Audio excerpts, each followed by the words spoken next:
Hi. So, did you know that there is a Britney performance of Slave for You from many years ago that stands out above all the rest for a very, oh my God, like the smallest reason ever. But it's like the biggest deal ever. Ah! I know what you're thinking also. I'm not talking about any of the big performances. I'm not talking about when she did it with the snake. I'm not talking about when she did it on the fountains in Vegas. I'm not talking about, there's a lot of performances of this song. It was the first single from her third album, so she performed it a lot, no doubt. Iconic performances, it's fine. Here's the thing, what you need to know about Britney's career around this time. She was 3 years in, so it was very obvious to fans, especially when she was lip syncing and when she wasn't. Always saying, little girl, don't step into the club. So, Slave for You was a lip sync song. We knew that, it wasn't a big deal to us, it was fine. After seeing the choreography and after just like, we knew it was gonna be one of those songs. But when she performed it on David Letterman, my goodness. So first off, the performance is memorable because she comes out not on stage. She comes out like through the audience and like walks through them. And she's like she's lip syncing to her own vocals. She's lip syncing to her speaking. Like, again, not a big deal. We didn't care. She looks fierce and whatever. We're like, ah, that's amazing. But then she starts to sing or lip sync. But the track goes out and you can hear it. You can hear the track, whether it was on purpose or we don't, it couldn't have been on purpose. Did you ever think it'd be okay for me to step into this world? Always saying, little girl, don't step into the club. I'm just trying to find out why.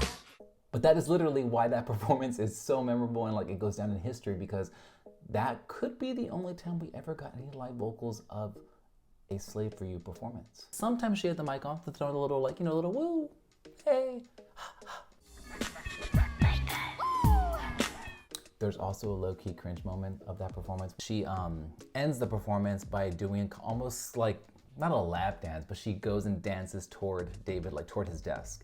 And mind you, Britney was of age by this time, but it was just weird because the thing with Britney also, she was always combating the whole, I'm not a little girl anymore. But Britney wasn't dressed any kind of way, but still it felt weird because of how Britney's career was built around that time and because there was so much controversy around her image. Another thing as a fan that especially younger people might not understand is that when this happened, we could hear her live vocals, there was like no one to like talk to about this. There was no social media. I mean, there was like MySpace and stuff, but we didn't have like, Twitter wasn't even around. We didn't have YouTube. We didn't have TikTok and Instagram and all that and social media to like be like, oh my God, did you hear that? Like we had no one to talk to about this. I logged onto AOL probably and went to like a chat room and was like, guys, did you hear about Britney? And I went like this because that's how I used to type.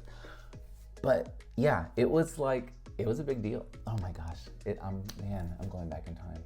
This is also why it was easier back then for artists to like lip sync, because there wasn't video just like living around where people were like, oh, you did live there, you didn't do live here. At this concert, blah, blah, blah. Like, remember, like, concert video back in the day that we got was, like, grainy. Or it was from a actual, like, digital camera. We didn't have, like, phones to be like, we had phones, but they didn't have as good of technology as they do now. Anyhow, I'm going off on a tangent. I could do a whole video, honestly, about Britney's, like, lip syncing, because there's different levels of it. Because she lip synced, no doubt. She also sang live. But then there was some trickery that she did, and we fell for it because I see a lot of you in comments on YouTube. There's a certain era, oops, I did it again, that y'all like, this is live. It's not live, it's not. And we'll talk about that in another video. But anyhow, go watch Slave for You. David Letterman, great performance, love it.